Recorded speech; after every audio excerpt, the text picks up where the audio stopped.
Assalamualaikum warahmatullahi wabarakatuh.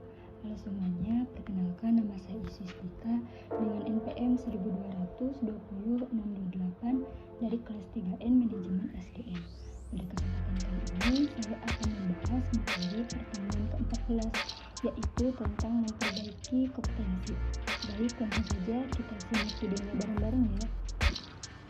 Yang pertama yaitu ada jenis dan juga kategori kompetensi atau konsep dan juga sejarah dari kompetensi.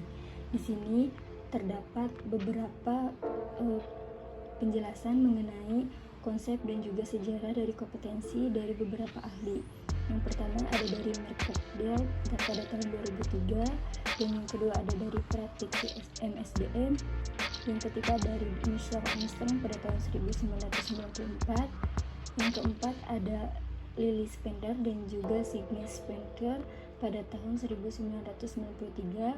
Yang kelima ada dari NC Picky dalam Mercadal pada tahun 2003. Yang keenam dari Training Energy pada tahun 1988. Yang ketujuh ada dari M.O. Chelen pada tahun 1993. Yang terakhir itu ada dari SK atau Kepala BKN pada tahun 2003. Mereka memberikan pengertian dari konsep dan juga sejarah kompetensi. Di sini dapat dilihat bareng-bareng ya. Selanjutnya yaitu komponen kompetensi. Di sini terdapat beberapa komponen kompetensi.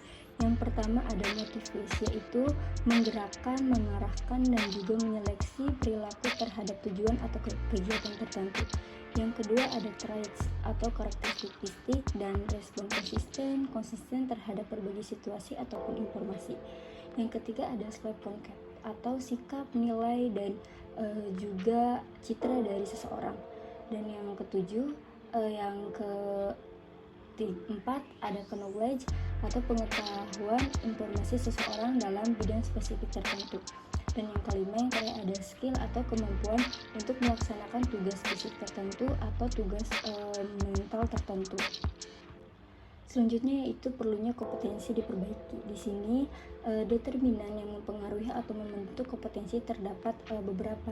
Yang pertama ada kepercayaan dan nilai, yang kedua ada keahlian dan juga keterampilan, yang ketiga ada pengalaman, yang keempat ada karakteristik profesional, yang kelima ada motivasi, yang keenam ada isu emosional, dan yang ketujuh ada kapasitas intelektual. Selanjutnya yaitu tingkat perbaikan kompetensi. Di sini terdapat beberapa tingkat perbaikan kompetensi. Yang pertama ada mudah diperbaiki. Jadi mudah diperbaiki itu yaitu mengembangkan orang lain, efisiensi produksi, kerja tim, keahlian teknis, orientasi, pelayanan, yang juga mengelola kinerja. Yang kedua agak sulit diperbaiki. Agak sulit diperbaiki itu adalah orientasi hasil, kesulitan keputusan, pengaruh penyelesaian konflik, pemikiran analisis, kecerdasan organisasional. Dan yang ketiga ada sulit diperbaiki. Sulit diperbaiki itu adalah inisiatif, inovasi, integritas, dan juga kejujuran, pengelolaan tekanan kejiwaan, dan juga pemikiran konseptual, fleksibilitas. Selanjutnya ada perbedaan kompetensi dan juga konsep lain. Di sini terdapat beberapa perbedaan kompetensi.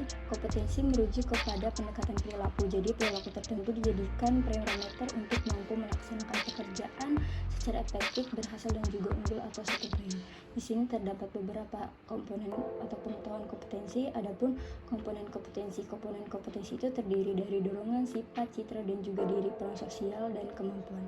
Yang kedua adalah pemahaman kompetensi. Pemahaman kompetensi adalah pemahaman yang perlu dijelaskan pengertian tentang pengetahuan, keterampilan, dan juga kemampuan juga bakat untuk mengetahui sejauh mana perbedaan atau kesamaan dari konsep tersebut. Yang ketiga ada pengetahuan seseorang. Pengetahuan seseorang adalah pengetahuan yang bisa dimiliki ataupun ditangkap ke dalam dua jenis, yaitu pengetahuan yang didasari dan pengetahuan yang tidak dapat didasari. Yang keempat yaitu ada keterampilan perilaku. Keterampilan perilaku adalah terkait dengan tugas, diskusi melalui latihan, dan juga bantuan orang lain. Yang terakhir adalah keterampilan perilaku. Perilaku itu merupakan fungsi dan faktor pribadi individual, faktor lingkungan, sikap dibentuk dari kombinasi pengalaman dan juga kondisi sosial lingkungan dari kepribadiannya. Nah, di sini terdapat beberapa metode penilaian kompetensi alternatif untuk desain kompetensi. Di sini terdapat 3 penilaian kompetensi. Selanjutnya ada rencana studi. Di sini rencana studi itu terbaik model kompetensi dengan menggunakan stempel yang terdiri dari 6 tahap, yaitu Spender dan juga Spencer. Jadi di sini terdapat beberapa rancangan studi. Yang pertama, menetapkan kriteria kinerja efektif. Yang kedua, mengidentifikasi kriteria sampel. Yang ketiga, mengumpulkan data. Yang keempat, analisis data dan juga pengembangan model kompetensi. Yang kelima, validasi model kompetensi. Dan yang keenam yaitu mempersiapkan penerapan model kompetensi. Selanjutnya itu tahapan untuk rancangan studi kompetensi. Di sini terdapat beberapa tahapan untuk perancang studi kompetensi. Terdapat 6 tahapan untuk perancang studi kompetensi. Yang pertama, menetapkan kriteria. Yang kedua, mengidentifikasi kriteria sampel. Yang ketiga, metode pengumpulan data bervariasi.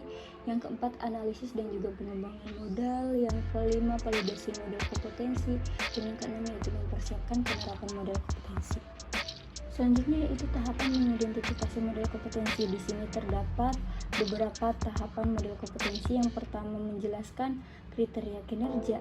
Yang kedua, mengidentifikasi orang untuk sampel kriteria. Yang ketiga, mengumpulkan data melalui BI atau metode lain. Yang kelima yang keempat yaitu menganalisis data yang juga mengidentifikasikan kompetensi. Yang kelima, mengesahkan model kompetensi. Yang keenam yaitu mendesain aplikasi. Selanjutnya yaitu ada dimensi kompetensi. Beberapa ahli membagi kompetensi dalam karakter ataupun gugus dimensi, seperti yang pertama yaitu oleh Boletich dalam Williams pada tahun 2002. Yang kedua yaitu Dulwich dalam Armstrong pada tahun 1995. Dan yang ketiga ada dari Scholz dalam Williams pada tahun 2002.